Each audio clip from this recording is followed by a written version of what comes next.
sure, and other members of the committee. We did a lot of work, we learned a lot, we refined a lot of things that were difficult to deal with, but we tried our best. You know, when I was getting ready for today, I was thinking about extreme weather events. So I thought, well, I'll look up National Oceanic Atmospheric Association, and I found this publication. I downloaded it today from NOAA on New York, and it said, New York has experienced a large increase in heavy rain events, and further increases are projected. Projected increased winter and spring precipitation raise the risk of springtime flooding, which could cause delayed planting and reduced yields. Okay, so then I put that in my hat, and I also thought about this document that I downloaded today, Current and Future Trends in Extreme Rainfall by the New York State Attorney General. It's actually dated September 2014, and I'll just read you one sentence, I think it is, maybe two. The pattern and the impacts of more frequent and more extreme rainfall are undeniable, and projections are that these events will likely increase in the future.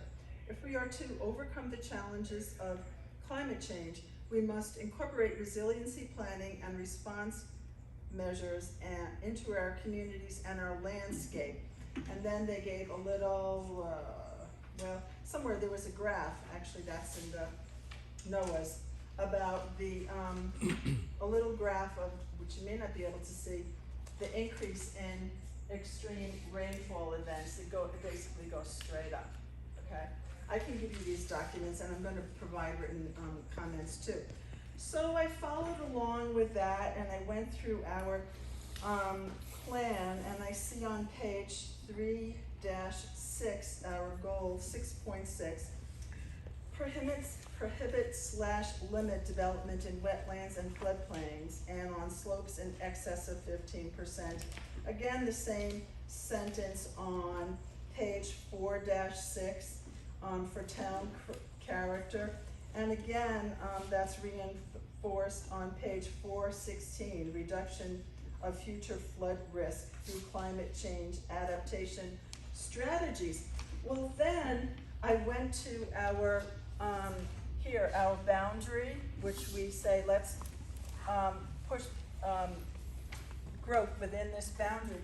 But I object very much for the land on these farms right along Kinney Gulf Road as you approach Hoy Road to be included in that. I think they need to remain in agriculture. They're actively being farmed. The groundwater is near the surface. There are wetlands, floodplains, a regulated floodway, and a FEMA map that I have produced that I would like included in our comprehensive plan that calls much of this area an area of, wait a second, I'll use their exact words, special flood hazard, okay? And I would like to have these maps included in the comprehensive plan along with all the other areas in Cortlandville that are areas of special flood hazard. I outlined it here, but of course you can't see it.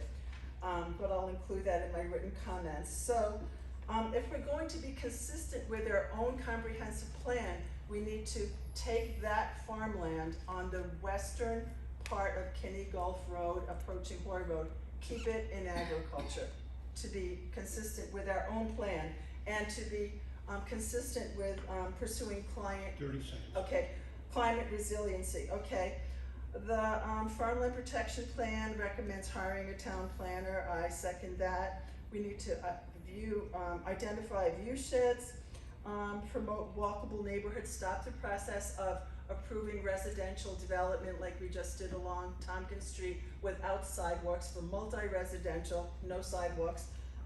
Also, I'd like to see an index included in this document with references and links, okay, to all documents that were used or that can be useful.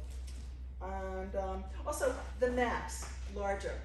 In this aquifer protection plan, the maps that were produced were twice the size of the maps Understood. in the draft plan, so I'd like to see that.